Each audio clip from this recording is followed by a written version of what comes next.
আলহামদুলিল্লাহ, মহান রব্বুল আলমিনের দরবারে অসংখ্য অগণিত শুকরিয়া যে আল্লাহ তাআলা আমাদেরকে পবিত্র জুমার নামাজ আদায় করার জন্যে মসজিদের মধ্যে সবার আগে আসার বসার তৌফিক দান করেছেন। সেজন্য আমরা সবাই দিল থেকে শুকরিয়া আদায় করে বলি আলহামদুলিল্লাহ।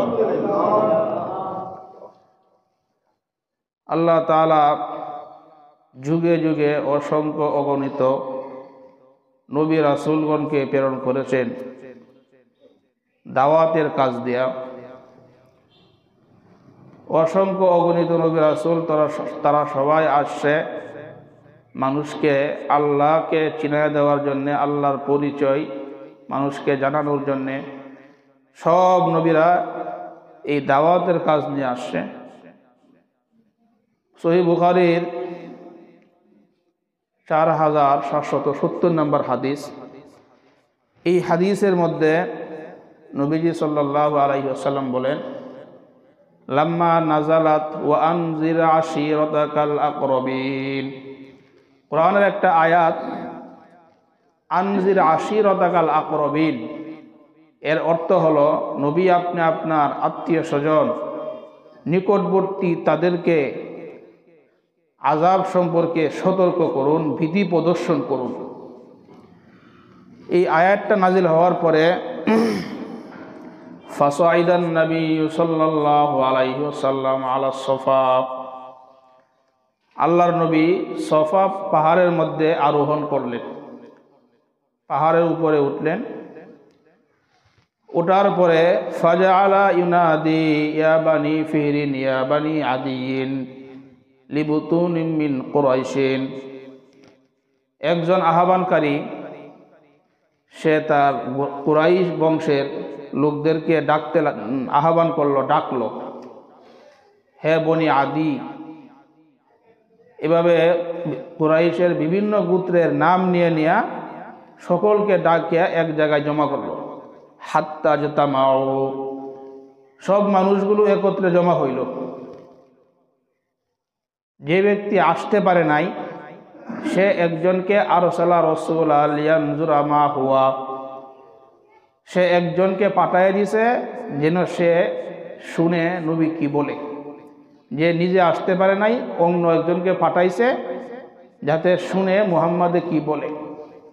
সবাই আইসে এক জায়গায় জমা হওয়ার পর আল্লাহর নবী তাদেরকে উদ্দেশ্য করে বললেন, আরাআইতাকুম লাউ আখবারতুকুম আন্না খাইলান বিল ওয়াদি তুরিদু আন তুগীরা আলাইকুম। আল্লাহর নবী বললেন, তোমরা কি মনে করো যদি আমি তোমাদেরকে সংবাদ দেই এই পাহাড়ের পিছন থেকে একদল সৈন্যবাহিনী তোমাদের উপর অতর্কিত হামলা করবে। আকুনতুম মুসাদ্দিকিয়া, তাহলে তোমরা কি আমার সংবাদটাকে বিশ্বাস করবে? নবীজি বলেন, যদি আমি তোমাদেরকে বলি পাহাড়ের পিছন দিক থেকে একদল শত্রু বাহিনী অস্ত্র শস্ত্র সহ তোমাদের উপর হামলা করবে, তাহলে কি তোমরা এটা বিশ্বাস করবে? সমস্ত কাফেররা বলল, ক্বালু নাম, হ্যাঁ অবশ্যই আমরা বিশ্বাস করব। মা জাররাবনা ইল্লা সিদকা, কাফেররা বলল আমরা আপনাকে ইতিপূর্বে সত্যবাদী পেয়েছি, এই জন্যে আমরা আপনাকে বিশ্বাস করব, আপনাকে কখনো মিথ্যা কথা বলতে শুনি নাই। এই জন্যে আমরা সবাই আপনার এই যদি বলেন যে পাহাড়ের অপর প্রান্ত থেকে একদল সৈন্যবাহিনী আমাদের উপর হামলা করবে, এই সংবাদটি আমরা বিশ্বাস করব। এরপরে আল্লাহ নবী বলেন, ফাইন্নী নাযীরুল লাকুম বাইনা ইয়াদাই আযাবিন শাদীদ, আমি তোমাদের জন্য ভীতি প্রদর্শনকারী কঠিন আযাবের। যখন এই কথা বললেন আমি তোমাদের জন্য কঠিন আযাবের ভীতি প্রদর্শনকারী, আল্লাহর দাওয়াত দিলেন, তাবলীগ করলেন, তখন আবুল আহাব বলে উঠল, তাব্বাল্লাকা সাইরুল ইয়াউমি আলি হাযা জামাতানা। আবুল আহাব বলল, মুহাম্মদ তোমার সারাদিন ধ্বংস হোক, তোমার হাত ধ্বংস হোক, এই জন্যই কি তুমি আমাদেরকে জমা করছো? ফানাজারাত তাব্বাত ইয়াদা আবি লাহাবি ওয়া তাব, সাথে সাথে আল্লাহ সূরা নাজিল করে দেয় নবীর হাত ধ্বংস হবে না। আবু লাহাব যেই হাত দিয়া নবীর দিকে পাথর নিক্ষেপ করতে চাইছিল, আল্লাহ সূরা নাজিল করে জানাই দিলেন আবু লাহাবের উভয় হাত ধ্বংস হোক। আল্লাহ তাআলা সূরা নাজিল করলেন, জানাই দিলেন নবীর হাত ধ্বংস হবে না, আবু লাহাবের হাত ধ্বংস হোক। তো সমস্ত নবীগণ দাওয়াতের কাজ করেছেন। আল্লাহ তাআলা আমাদের নবীকে দাওয়াতের হুকুম করেছেন, নবীজি আদেশ পাওয়ার পরে দাওয়াত দিয়েছেন। তো আমাদের নবীর মাধ্যমে আল্লাহ তাআলা নবুয়তের দরজা বন্ধ করে দিয়েছেন, আর নবী দুনিয়াতে হবে না। বুখারী শরীফের 3535 নম্বর হাদিস, এই হাদিসের মধ্যে নবীজি বলেন মাসালি ওয়া মাসালাল আম্বিয়া মিন ক্বাবলি, আল্লাহ নবী বলেন আমার এবং আমার পূর্বের নবীদের দৃষ্টান্ত হলো কামাসালি রজুলিন বানা বাইতান ফাহসানা ওয়া আজমালা, এক ব্যক্তি একটা ঘর বানাইল, ঘরটা সুন্দর করে সাজাইল, ইল্লা মাউজিআ লাবিনাতিন মিন জাওিয়া, এক ব্যক্তি একটা ঘর বানাইল, ঘরটা সুন্দর করে সাজাইল, কিন্তু ঘরের কোণার মধ্যে একটা ইট গাঁথা বাকি রাখলো। ফাজআলান নাস ইয়াতুফুনা ওয়া ইয়াজাবুনা লাহু, জনগণ ঘরটা দেখতে যা আর আশ্চর্য হয়, এত সুন্দর একটা ঘর। ওয়া ইয়াকুলুনা হাল্লা বুদিয়াত হাযিহিল লাবিনা, আবার যখন দেখে কোণার মধ্যে একটা ইট লাগানো হয় নাই, এটা দেখার পরে জনগণ আরো আশ্চর্য হয়, সবাই বলে এই ইটটা কেন লাগানো হয় নাই। আল্লাহর নবী বলেন ফাআনাল লাবিনা, আমি হইলাম ওই ইট। এর মানে কি? এর অর্থ হইল আল্লাহ তাআলা আদম থেকে ঈসা পর্যন্ত নবীদের মাধ্যমে একটা ঘর বানাইলেন। আমি নবীকে আমাকে দুনিয়াতে পাঠানোর মাধ্যমে আল্লাহ এই ঘরকে পূর্ণতা দান করে দিলেন। আমি হইলাম ওই ইট, ওয়া আনা খাতিমুন নাবিয়্যিন, আমি হইলাম শেষ নবী, আমার পরে আর নবী নাই। তাহলে আমাদের নবীর পরে আর নবী নাই, তাহলে এই দাওয়াতে তাবলীগের কাজ কে করবে? বুখারী শরীফের 3461 নম্বর হাদিস, এই হাদিসের মধ্যে নবীজি বলেন ক্বালা রাসূলুল্লাহ সাল্লাল্লাহু আলাইহি ওয়াসাল্লাম, আল্লাহর নবী বলেন বাল্লিগু আন্নী ওয়ালাউ আয়া,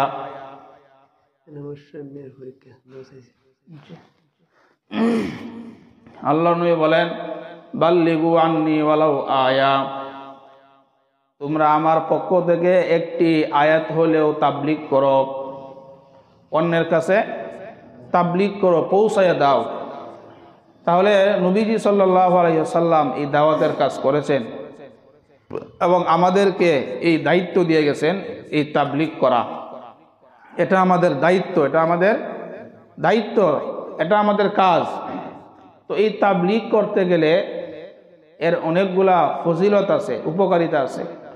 যারা দাওয়াতের কাজ করবে তাদের ব্যাপারে আল্লাহ তাআলা সূরা আলী ইমরানের 104 নম্বর আয়াতে আল্লাহ বলেন ওয়ালতাকুম মিনকুম উম্মাতুন ইয়াদউনা ইলাল খায়র ওয়া ইয়া'মুরুনা বিল মা'রুফি ওয়া ইয়ানহাউনা আনিল মুনকার ওয়া উলাইকা হুমুল মুফলিহুন, তোমাদের মধ্যে যারা মানুষকে কল্যাণের দিকে ডাকে, আহ্বান করে, ইয়া'মুরুনা বিল মা'রুফ, সৎ কাজের আদেশ করে, অসৎ কাজের নিষেধ করে, আল্লাহ বলেন ওয়া উলাইকা হুমুল মুফলিহুন, আমি আল্লাহ তাদেরকে কোরআনে ঘোষণা করলাম তারা সফল কাম ঈমানদার।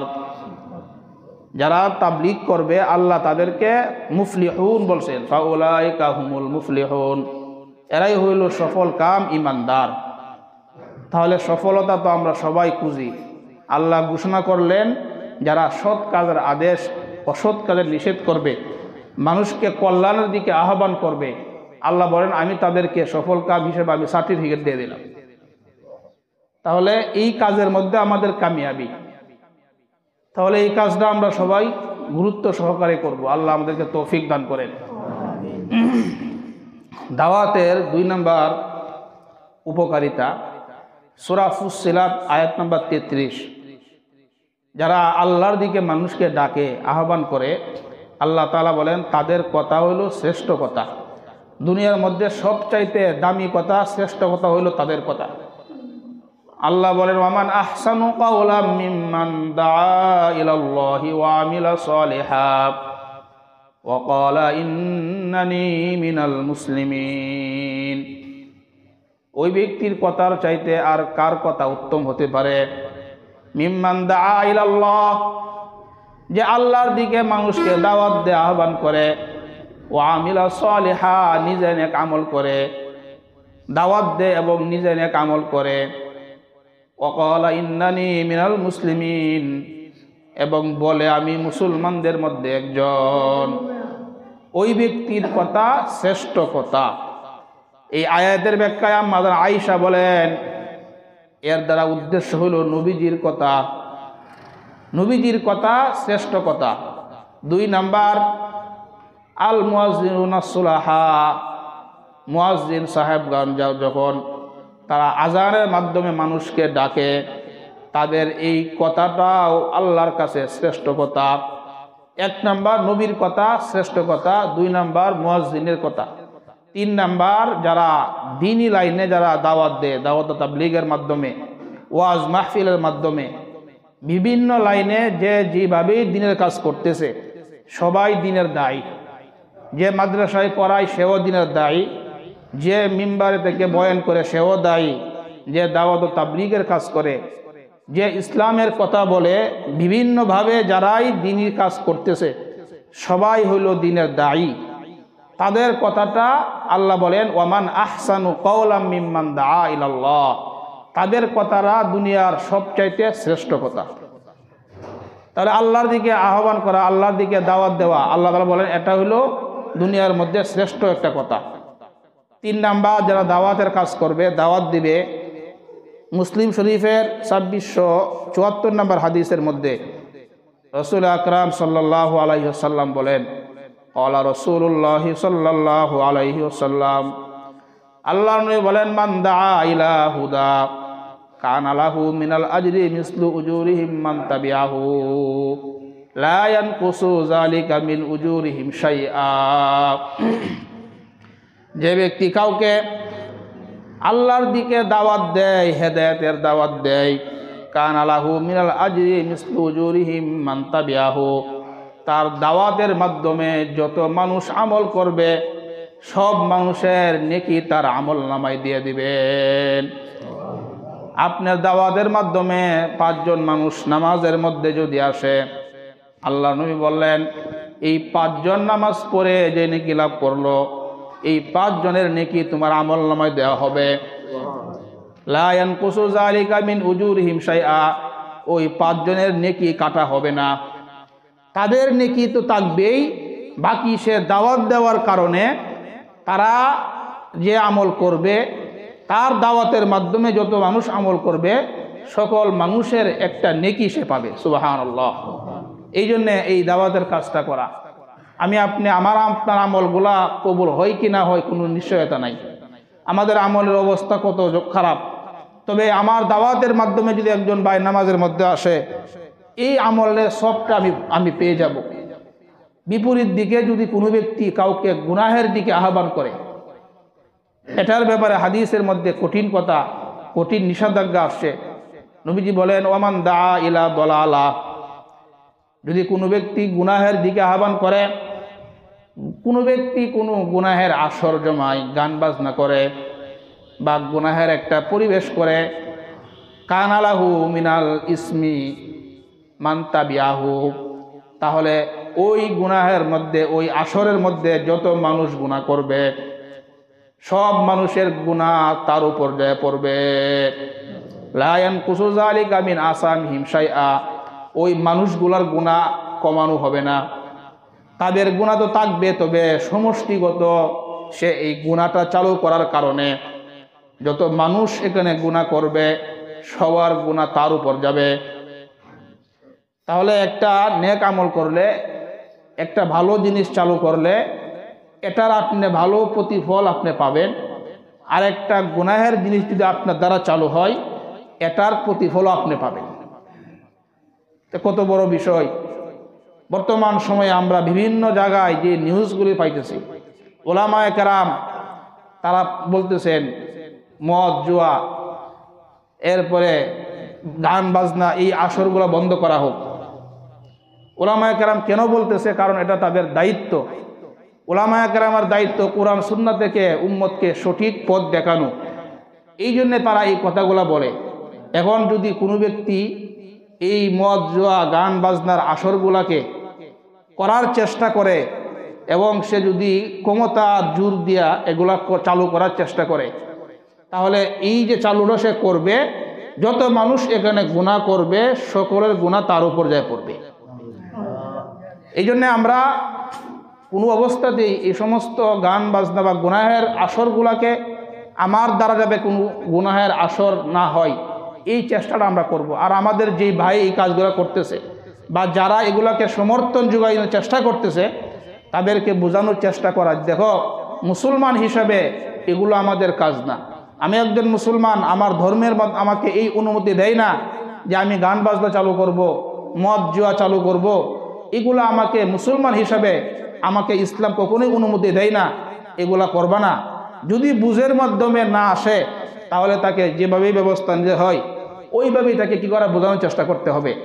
এক কথায় গুনাহের কোনো পরিবেশ, গুনাহের কোনো আসর আমাদের সমাজের মধ্যে যাতে না হয়, এই চেষ্টা আমাদের সকলের করা, এটা আমাদের ইমানি দায়িত্ব, এটা আমাদের করতে হবে।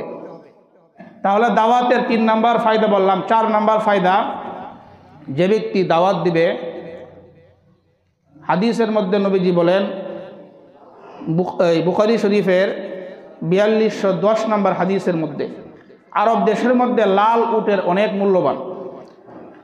এই লাল উটের চাইতেও আল্লাহ নবী আলীকে বলেন, আলী তোমার মাধ্যমে যদি একজন ব্যক্তি হেদায়েতের মধ্যে আসে, আরবের লাল উট লাভ করার চাইতেও তুমি উত্তম নেকি লাভ করবে। সুবহানাল্লাহ।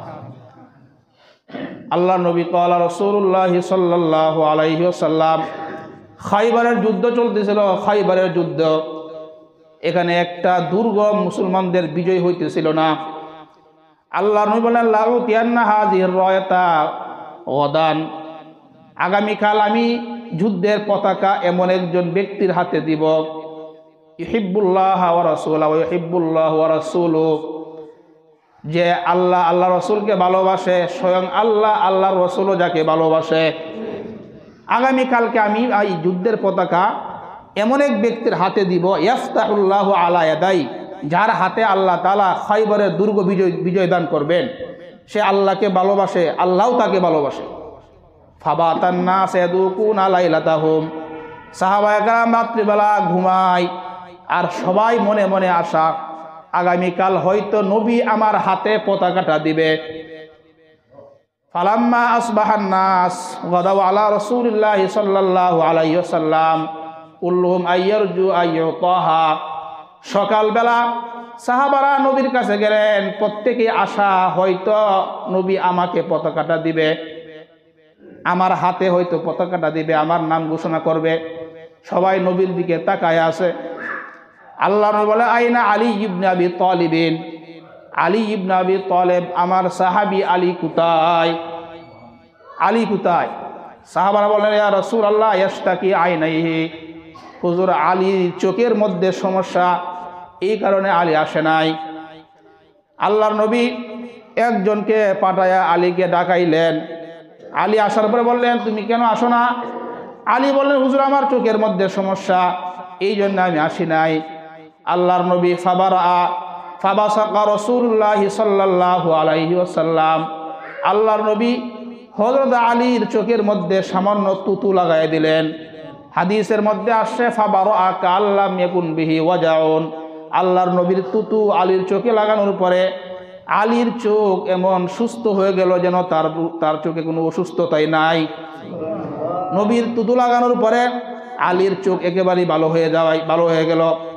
এরপরে বলে, আলী উনফুজ আলা রিসলিকা, তুমি কাফেরদের কাছে দাওয়াত দিবা, আপন অবস্থায় যায় তাদেরকে প্রথম অবস্থায় ইসলামের দিকে দাওয়াত দিবা, আল্লাহর হকের কথা বুঝাইবা। সর্বশেষ নবীজি বললেন, আলী শুনো, লিআইয়া ফাওয়াল্লাহি লিআইয়াহদিয়াল্লাহু বিকা রাজুলান ওয়াহিদান খায়রুল লাকা মিন হুমরিন নাম। আলী, তোমার মাধ্যমে একজন ব্যক্তি যদি হেদায়েত পেয়ে যায়, এই এক ব্যক্তির হেদায়েত তোমার জন্য আরবের লাল উটের চাইতে উত্তম হয়ে যাবে। আরবের লাল উটের চাইতে উত্তম বদলা তুমি এক ব্যক্তির হেদায়েত দ্বারা তুমি পেয়ে যাবে। তাহলে দাওয়াতের লাভ আছে কি নাই? এই জন্যে দাওয়াত দেওয়া, নিজে নেকামল করা, অন্যকেও দাওয়াত দেওয়া, এটাই আমাদের কাজ। সমস্ত নবীদেরকে আল্লাহ তাআলা এই দায়িত্ব দিয়ে পাঠাইছেন, নিজে আল্লাহর হুকুম মেনে চলা, অন্যকেও দাওয়াত দেওয়া, ভালো দাওয়াত দেওয়া এবং ভালো কাজের সাথে আমরা থাকা, এটা আমাদের ইমানি কাজ। দাওয়াতের 5 নাম্বার আরেকটা উপকারিতা বলি। তিরমিজি শরীফের 2657 নম্বর হাদিস। যারা দাওয়াত ও তাবলীগ করে তারা আল্লাহর নবীর একটা গুরুত্বপূর্ণ দোয়ার মধ্যে তারা অন্তর্ভুক্ত হয়ে যাবে। সুবহানাল্লাহ। আল্লাহর নবী দোয়া করে গেছেন, যারা দাওয়াতের কাজ করবে তাদের জন্য নবীজি দোয়া করছেন। ক্বালা রাসূলুল্লাহ সাল্লাল্লাহু আলাইহি ওয়াসাল্লাম, আল্লাহ নবী বলেন, নাদ্দারাল্লাহু ইমরান সামিআ মিন্না শাইআন কামা ফাবাল্লাগাহু কামা সামিআ। নবীজি বলেন, নাদ্দারাল্লাহু ইমরান, ওই ব্যক্তিকে আল্লাহ আলোকিত করুক, সামিআ মিন্না শাইআন, যে আমার কাছ থেকে কোন বিষয় শুনল, ফাবাল্লাগাহু কামা সামিআ, যেমন ভাবে শুনল অনুরূপভাবে সে অন্যের কাছে তাবলীগ করলো, পৌঁছায় দিল, দাওয়াত দিল, ওই ব্যক্তিকে আল্লাহ তাআলা আলোকিত করে দিক। তাহলে যারা দাওয়াত ও তাবলীগ করবে তাদের জন্য নবীজি দোয়া করে গেছেন। তাহলে আমরা নবীজির এই দোয়ার অন্তর্ভুক্ত হইতে পারবো। এই জন্যে এই দাওয়াতের কাজ আমরা সবাই করবো। আল্লাহ আমাদেরকে তৌফিক দান করেন। এখন আসেন, যারা দাওয়াত ও তাবলীগ যারা করবে, যারা তাবলীগ করবে, দাওয়াত দিবে, তাদের কিছু গুণাবলী দরকার। এই সম্পর্কে আমরা কিছু জানার চেষ্টা করি। যারা তাবলীগ করবে, যারা দায়ী হবে, 1 নাম্বার দায়ীর গুণাবলী, দায়ী একমাত্র আল্লাহর জন্যে সে দাওয়াতের কাজ করবে। সূরা জুমারের 11 নম্বর আয়াত আল্লাহ বলেন, কুল ইন্নী উমিরতু আন আ'বুদাল্লাহা মুখলিসাল লাহুদ্দিন। নবী আপনি বলেন, আমাকে আদেশ করা হয়েছে একনিষ্ঠভাবে আল্লাহর ইবাদত করার জন্যে।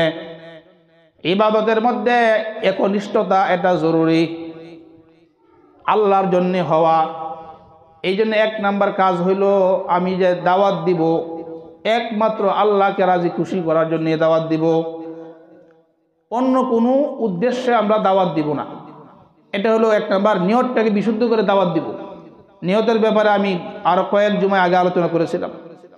2 নাম্বার কাজ, আমরা যারা দাওয়াতের কাজ করব, আমরা যে নবীজির দায়িত্ব আমরা আমাদেরকে দিয়েছেন, এই দায়িত্ব আমরা আদায় করতেছি, এই মনোভাব নিয়ে কাজটা করব। আস-সিলসিলাতুস সহিহা একটা কিতাবের নাম। এই কিতাবের মধ্যে 27 নম্বর হাদিসের মধ্যে নবীজি বলেন, ইয়া আইয়ুহান নাস, হে মানুষ, আল্লাহ নবী বলেন, হে মানুষ, ইন্না রাব্বাকুম ওয়াহিদুন ওয়া ইন্না আবাকুম ওয়াহিদুন, হে মানুষ, তোমাদের রব হলো একজন। বলেন, আমাদের রব কয়জন? তোমাদের রব একজন, তোমাদের পিতা একজন।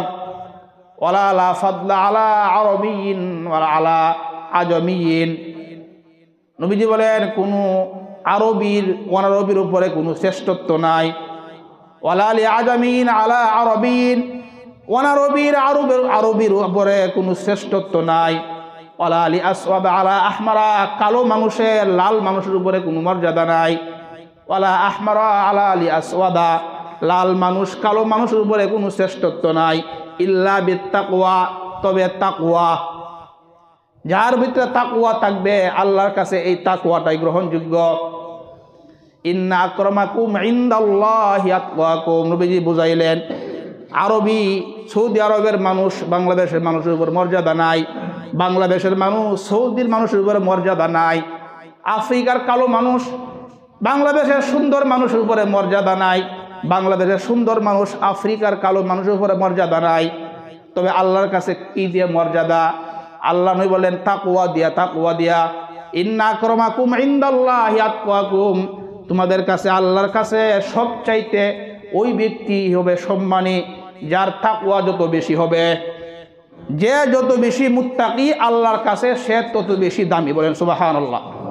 দুনিয়ার হিসাবে যে যত বেশি পদবীধারী, যত বড় নেতা, সে তত বেশি দামি। নবীজি বলেন যে যত বেশি মুত্তাকি সে আল্লাহর কাছে তত বেশি দামি। আকরামাকুম, সবচাইতে সম্মানী যে বেশি মুত্তাকি। অথচ আমাদের সমাজের মধ্যে যে যত বেশি মুত্তাকি সে তত বেশি জুলুমের শিকার। যে যত বেশি মুত্তাকি, যে যত বেশি নরম, সে তত বেশি জুলুমের শিকার। এটা আমাদের সমাজের বাস্তবতা। এরও কারণ আছে। এর কারণ হচ্ছে আমরা নবীজির যে সুন্নতগুলো ছিল, নবীজির সবগুলো সুন্নত আমাদের মধ্যে নাই। আল্লাহ নবীর সুন্নতের মধ্যে, নবীজির মক্কি জিন্দিগির মধ্যে দেখবেন 13 বছরের জিন্দিগির মধ্যে আল্লাহ নবী কাফেরদের শুধু জুলুমের শিকার হয়েছেন, প্রতিবাদ করেন নাই। এটা নবীর একটা সুন্নত। মাদানী জিন্দিগিতে যাওয়ার পরে আল্লাহ তাআলা হুকুম জারি করলেন, আদেশ জারি করলেন, এখন আর এদের জুলুমের শিকার হওয়া যাবে না, এদেরকে প্রতিহত করতে হবে। তো আমাদের মধ্যে এই প্রতিহত করা বা সত্য কথা বলা, প্রতিবাদ করা, অন্যায়ের প্রতিবাদ করার আমাদের ভিতর থেকে যেই প্রতিবাদ উঠে গেছে, যেই কারণে আজকে সমাজের মধ্যে আমরা চতুর্দিকে জুলুমের শিকার, চতুর্দিকে আমরা নির্যাতনের শিকার। তো মুসলমানের জিন্দেগি ছিল প্রতিবাদ, অন্যায়ের প্রতিবাদ করা, হকের পক্ষে কথা বলা। এটা মুসলমানদের একটা ইমানি দায়িত্ব।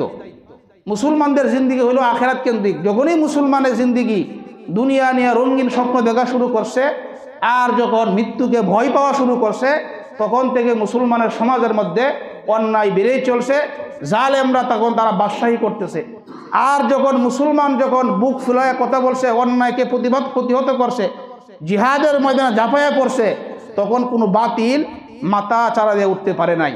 তাহলে বলতেছিলাম আল্লাহর কাছে দামি হলো কারা? যে যত বেশি মুত্তাকি সে তত বেশি দামি। তাহলে দায়ীর যিনি হবেন তার 3 নাম্বার আরেকটা গুণ হলো এই দাওয়াতের কাজ করতে যায়া অবিচলতার সাথে, ধীরস্থিরতার সাথে এই কাজ করতে থাকা। দাওয়াত দিবেন, দেখবেন দাওয়াত কবুল করে না, এই জন্য দাওয়াত বন্ধ করা যাবে না। নূহ আলাইহিস সালাম দাওয়াত দিয়েছেন 950 বছর। কোরআনের মধ্যে আল্লাহ বলেন, ওয়ালাকাদ আরসালনা নূহান ইলা কওমিহি ফালাবিসা আলফা সানাতিন ইল্লা 50 আমা। নূহ নবী 50 কম 1000, মানে 950 বছর দাওয়াত দিয়েছেন। 950 বছর দাওয়াত দেওয়ার পরে ফামা আমানা মাহু ইল্লা কলিল, অল্প কয়েকজন ব্যতীত অধিকাংশ ঈমান আনে নাই। দাওয়াত দিয়েছেন 950 বছর, ঈমান আনছে মাত্র অল্প কয়েকজন। উনি কি দাওয়াত ছেড়ে দিয়েছেন? দাওয়াত ছাড়েন নাই। এই জন্যে দায়ীর এই গুণ থাকতে হবে, আমি দাওয়াত দিতেই থাকবো, কেউ কবুল করুক বা না করুক। আমি হক কথা বলতেই থাকবো, কেউ মানুক বা না মানুক। দাওয়াত দেওয়া এটা আমার কাজ। দাওয়াত কবুল না করলে আমার কোনো অসুবিধা নেই। এই জন্যে এই গুণ তার মধ্যে থাকতে হবে। দায়ীর আরেকটা গুণ হইল, দাওয়াত দিতে গেলে অনেক সময় দেখবেন কথার মাধ্যমে কষ্ট দিবে, কর্মের মাধ্যমে কষ্ট দিবে। এই কথার কষ্ট, কর্মের কষ্ট, এগুলা সহ্য করতে হবে।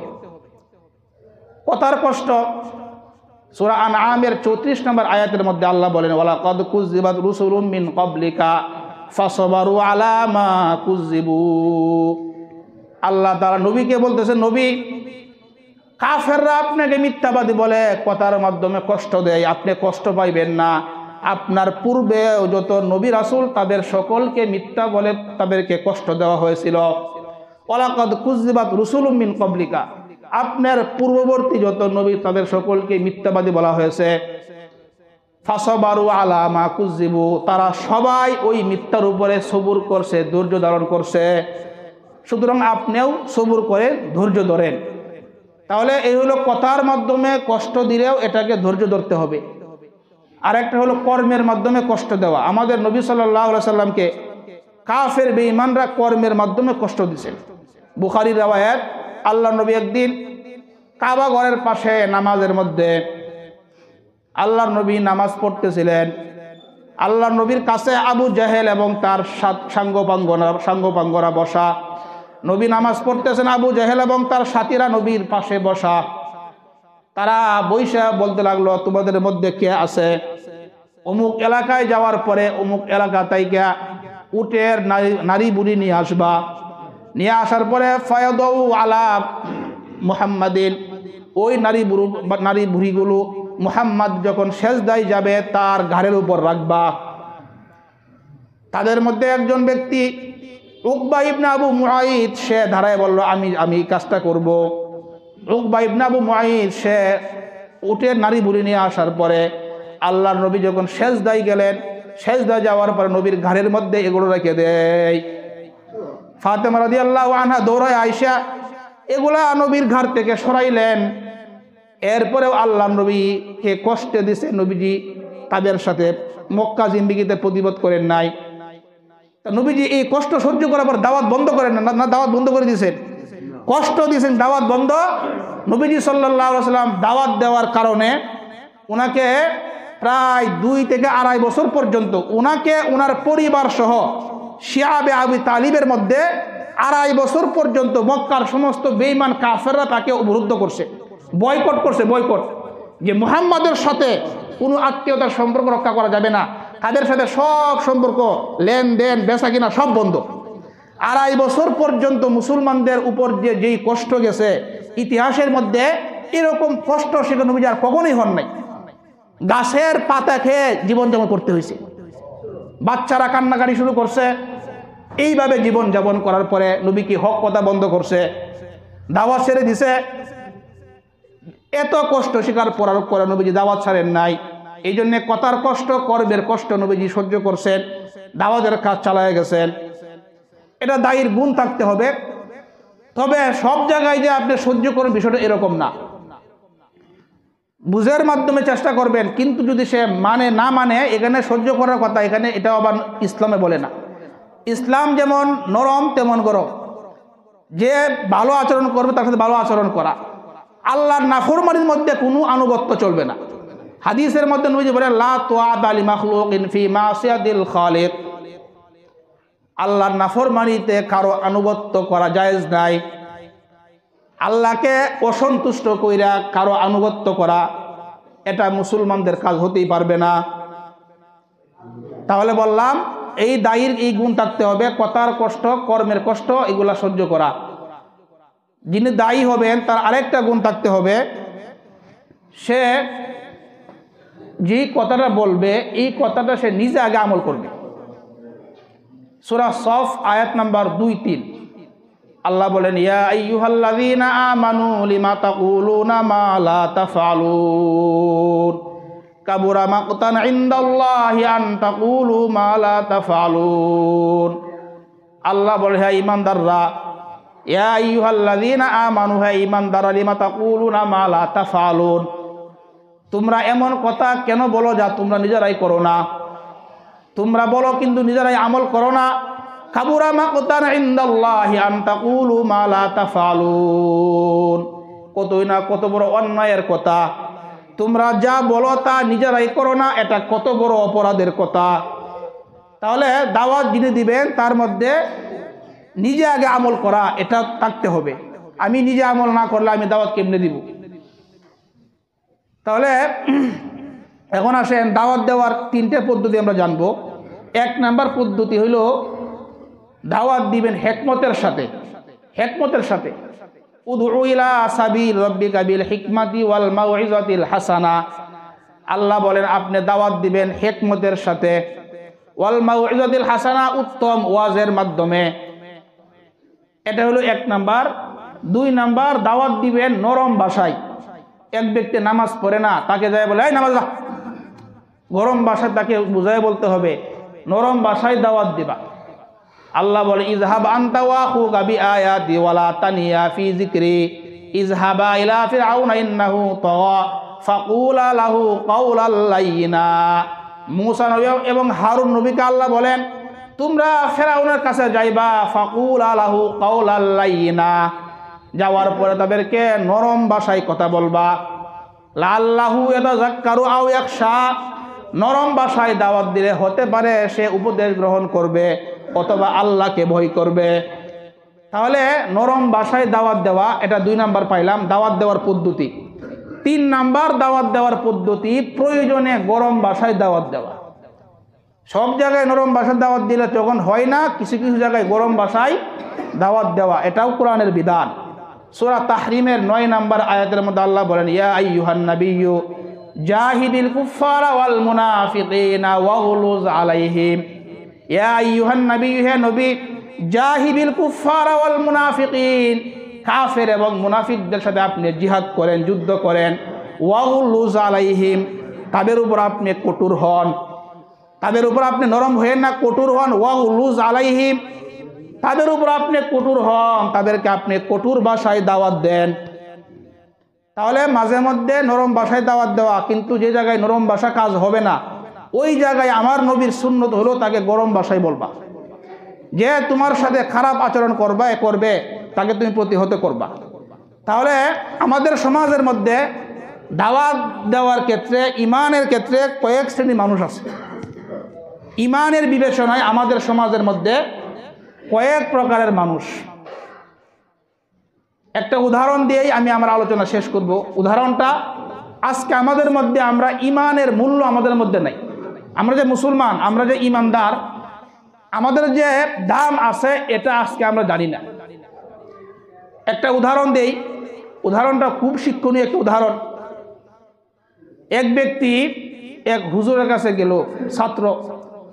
যাওয়ার পরে হুজুর বলতেছে, যে ব্যক্তি লা ইলাহা ইল্লাল্লাহ বলবে, যে ঈমান আনবে, ঈমানদার, লা ইলাহা ইল্লাল্লাহ যে বলবে, এই লা ইলাহা ইল্লাল্লাহর দাম হইল 7 আসমান 7 জমিনের চাইতে বেশি দামি। তো এই ছাত্র এই কথা হুজুরের কাছ থেকে শুনে চিন্তা করলো, মাশাআল্লাহ, একটা দামি জিনিস পাইলাম, আসমান জমিনের চাইতেও দামি একটা জিনিস পাওয়া গেলাম।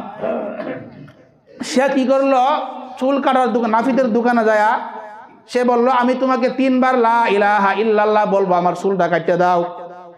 বলেন তো নাফিদের কাছে এই লা ইলাহা ইল্লাল্লাহর মূল্য আছে? নাফিদ বলল, আমার রুম ভাড়া কে দিবে, এসি ভাড়া কে দিবে? নাফিদ তার চুল কাটতে দিল না। ওই ব্যক্তি সাধারণ মানুষ, সরল সোজা মানুষ, চিন্তা করে, হুজুর যে বললো এটা এত দাম, কিন্তু এটা তো এখানেই চলে না। আবার গেল, হুজুর আমি গেলাম, যাওয়ার পরে আপনার এই কথা অনুযায়ী আমি তাকে বললাম, আমি 3 বার এই কথা তোমাকে বলবো, সে তো আমার চুল কাটতে দিল না। হুজুর বলল, তাকে একটা স্বর্ণের টুকরা দিয়ে দিল। এটা যে স্বর্ণ এটা সে চিনে না। স্বর্ণের টুকরা নিয়ে সে যাইতে যাইতে, মনে করেন আপনাদের এই বাজারের মধ্যে এক ব্যক্তি বড়ই নিয়ে বসা। ওই ব্যক্তি দেখে জিনিসটা কত সুন্দর, কিন্তু এটা যে স্বর্ণ বড়ই বিক্রেতাও চিনে না, সেও চিনে না। ওই ব্যক্তি বলল, তোমাকে কিছু বড়ই দেই, এটা আমাকে দিয়ে দাও। সে বলল, না, এটা আমি দিব না। সামনে গেল, যাওয়ার পরে আরেক দোকানদারকে দেখাইলো। ওই ব্যক্তি বলল, এটা তো খুব ভালো দেখা যা, এক কাজ করো, এটা আমাকে দিয়ে দাও, আমি তোমাকে 1 কেজি পেঁয়াজ দেই। সে না, দিব না। এইভাবে বিভিন্ন জায়গায় ঘুরতে লাগলো, এটা মূল্য সে জানে না। যাইতে যাইতে একবার সে স্বর্ণের দোকানে গেল। স্বর্ণকার এই জিনিস দেখার পরে স্বর্ণকার আশ্চর্য হয়ে গেল। ওই ব্যক্তিকে বসাইলো, আপ্যায়ন করলো, চা আনলো, ঠান্ডা, যা ইচ্ছা তাই খাওয়াইলো। এখন এই ব্যক্তি চিন্তা করে, আমার এত কদর কেন? আশ্চর্য হয়ে গেছে, আমার বিষয়টা কি? স্বর্ণকার বলল, আচ্ছা হুজুর, আপনি তো হুজুর মানুষ, আমি হুজুরদেরকে খুব মহব্বত করি, ভালোবাসি, বলেন এটা আপনি কত বিক্রি করবেন? এই ব্যক্তি চিন্তা করে, বড়ই বিক্রেতা, পেঁয়াজের বিক্রেতা, তারা 1 কেজি পেঁয়াজ আর 10 টাকার বড়ই দিয়ে কিনতে চাইছে, আর এই ব্যক্তি আমার তো অলরেডি অনেকটা খরচ করে ফেলছে। এখন আমি কই, হুজুর ভাই আপনিই বলেন দাম কত হবে? স্বর্ণকার বলল, হুজুর আমি আপনার জন্যে আমি বলতেছি, এটার দাম 50 লক্ষ টাকা। এখন বলেন এই ব্যক্তির কি অবস্থা?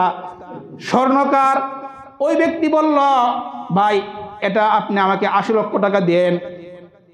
তারপরে এটা 80 লক্ষ টাকা বিক্রি করলো। তাহলে এই যে দেখেন, এই স্বর্ণর দাম যে ছিনা না তার কাছে ছিল নি, বড়ই বিক্রেতা তার কাছেও নাই, সে নিজেও যখন ছিনা না এটার দাম তার কাছে নাই, কিন্তু স্বর্ণকার যে এটা চিনতে পারছে, তার কাছে এটার দাম হলো কত টাকা? 80 লক্ষ টাকা। ঠিক তদ্রুপভাবে যে ইমানদার যে ইমানকে চিনতে পারে, ইমানদারের দামই দুনিয়ার চাইতেও বেশি। একজন ইমানদারের দাম এই দুনিয়ার চাইতেও বেশি। কোনো ইমানদারের দাম আমাদের সমাজের মধ্যে কোনো ইমানদার তার ইমানের কোনো দামই নাই। বলল কেমনে? সে কোরআনের হক বাতিল এটা সে চিনেই না, কোনটা হক কোনটা বাতিল তার ইমানের তার এই যোগ্যতাই নাই, মানে তার ইমানের কোনো দামই নাই। আবার কোনো ইমানদার আছে, এদের ইমানের দাম হলো 5 টাকা। এটা গুনাহ, এটা আল্লাহর নাফরমানি, এটা জানে বুঝে 5 টাকা একটা চা খাওয়াইলেই জানার পরেও তার ইমান শেষ। তার ইমানের দাম হলো 5 টাকা। কোনো ইমানদারের ইমানের দাম 10 টাকা, কোনো ইমানদারের ইমানের দাম 100 টাকা, আবার কোনো ইমানদারের ইমানের দাম হলো 500 টাকা। বুটের সময় আসলে 500 টাকা দিলে বুট দিয়ে দেয়, তাহলে বোঝা গেল তার ইমানের দাম কত। তাহলে এই ইমানদারের বিভিন্ন ক্যাটাগরি। আর এক প্রকার ইমানদার যাদের ইমানের দাম এই দুনিয়ার চাইতেও বেশি। এমন ইমানদারের সংখ্যা খুব কম, কিন্তু আছে। যার কাছে ইমান যে চিনতে পারছে ইমানের মূল্য, আমি একজন মুসলমান, আমি একজন ইমানদার, আমাকে কেনার মতো টাকা দুনিয়ার কারো নাই। এমন ইমানদার দুনিয়ার মধ্যে অতীতেও গেছে, এখনো কিছু না কিছু আছে। জীবনে কোনো সময় মিথ্যা কথা সে বলবে না, তার ইমান সে বিক্রি করবে না। এমন একজন ইমানদারের নাম আমি বলবো, একটা ঘটনা বলে আমি শেষ করে দিব। এমন একজন ইমানদারের নাম হলো শহীদ সাইদ কুতুব রহমতুল্লাহ আলাই। ইতিহাসের মধ্যে যার নাম স্বর্ণাক্ষরে লেখা, শহীদ সাইয়দ কুতুব রহমতুল্লাহ আলাই। উনি ইসলামের একজন সৈনিক ছিলেন। মিশরের মধ্যে উনি যখন দেখলেন শিক্ষা ব্যবস্থার মধ্যে ইসলাম বিরোধী কারিকুলাম চালু করছে, উনি এর বিরুদ্ধে কথা বললেন। কথা বলার কারণে মিশরের সরকার তাকে গ্রেফতার করলেন। গ্রেফতার করার পরে শহীদ সাইয়দ কুতুব রহমতুল্লাহ আলাইকে ওনাকে ফাঁসির আদেশ করলেন। ফাঁসির আদেশ করার পরে ওনার যখন ফাঁসি হবে ওই সময় ওনাকে কালিমা পড়ানোর জন্যে একজন ইমাম সাহেব আসলো। জেলখানার মধ্যে কিছু ইমাম সাহেব থাকে যারা কালিমা টালিমা পড়া। ইমাম সাহেবকে আসলো, শহীদ সাইয়দ কুতুবকে কালিমা পড়াইবে। ইমাম সাহেব জিজ্ঞাসা করলো তুমি কে? বললো আমি ইমাম। কেন আসলা? বললো আমি তোমাকে কালিমা পড়ানোর জন্য আসলাম। যেই কথাটা উনি বললেন, শোনো, যেই কালিমা তুমি আমাকে পড়ানোর জন্য তোমার রিজিকের ব্যবস্থা হয়, ওই কালিমার দাওয়াত দেওয়ার জন্যে আজকে আমাকে ফাঁসিতে ঝুলানো হচ্ছে। তোমার ইমান আর আমার ইমান এক না। তোমার ইমান তোমাকে রিজিকের ব্যবস্থা করে, আমার ইমান আমাকে ফাঁসির মধ্যে ঝুলায়। এই জন্য উলামায়ে কেরাম হকের পক্ষে যারা কথা বলছেন ফাঁসিকে ভয় করেন নাই।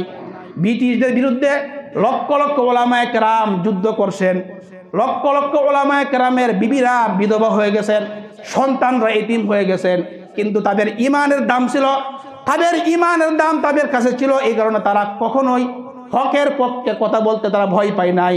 লক্ষ লক্ষ আলেম ওলামা শহীদ হয়ে গেছেন, কিন্তু কোরআনের কথা বলা বন্ধ করে নাই। এই জন্য আমরা যারা কোরআনের কথা বলি, কোরআনের কথাগুলোকে যদি কেউ বন্ধ করার চেষ্টা করে, যদি আমাদের কণ্ঠগুলোকে কেউ আটকানোর চেষ্টা করে, আল্লাহর কসম আমাদের জীবন যাবে, আমাদের কণ্ঠ বন্ধ হবে না ইনশাআল্লাহ। একদল মানুষ আছে যাদেরকে যখন কোরআনের কথা বলা হয়, আল্লাহ বলছেন, কোরআনের হক কথা যখন বলা হবে, একদল মানুষের গায়ে চুলকানি শুরু হবে। ওয়াইজা যুকিরাল্লাহু ওয়াহদাহু ইশমাআজ্জাত কুলুবুল্লাযিনা লা ইউমিনুনা বিল আখিরাহ। আল্লাহ বলেন, যখন আল্লাহর আলোচনা করা হয়, যাদের ভিতরে পরকালের ভয় নাই, এদের গায়ের মধ্যে চুলকানি শুরু হয়ে যায়। কোরআনের কথা শুনলে একদল মানুষের গায়ে জ্বালা শুরু হয়, চুলকানি শুরু হয়। এদেরকে চিহ্নিত করতে হবে। যারা কোরআনের বিরুদ্ধে অবস্থান নিবে, যারা কোরআনের বিপক্ষে অবস্থান নিবে, এদেরকে চিহ্নিত করতে হবে। এদেরকে মুসলমান এদেরকে বলা যাবে না। এই জন্য কোরআনের পক্ষে যারা থাকবে আমরা তাদের পক্ষে আসি। কথার কথা, আমি যেই দল করি, এই দল যদি আমাকে কোরআনের পক্ষে কথা বলে, বা আমার দলের নেতা যদি কোরআনের পক্ষে আমাকে কথা বলে, ওই নেতার জন্য আমি আমার বুকটা ফেটে দিব। আমার বুকে গুলি, আমি খুশি মনে আমার বুকে আমি গুলি নিব। কিন্তু এই নেতা যদি আমার কোরআনের বিপক্ষে কথা বলে, এই নেতাকে সর্বপ্রথম আমি নিজেই প্রতিহত করব। এটার নামই ইমান। এটার নাম কি? এটার নামই ইমান। আমি আমার দল বুঝি না, আমার নেতা বুঝি না, আমার কোনো কিচ্ছু বুঝি না। আমি বুঝি আমি একজন মুসলমান, আমার সংবিধান হইল কোরআন। বলেন, আমি একজন মুসলমান, আমার সংবিধান কি? আমি মুসলমান, আমার সংবিধান কোরআন। কোরআনের বিপক্ষে যেই অবস্থান নিবে আমি তার সাথে নাই, আমি তার সাথে যুদ্ধ করতে প্রস্তুত আছি। বলেন ঠিক কিনা? আল্লাহ তাআলা আমাদের সকলকে এরকম ঈমান, যাতে আমরা ঈমানকে মজবুত করতে পারি, আল্লাহ তৌফিক দান করেন।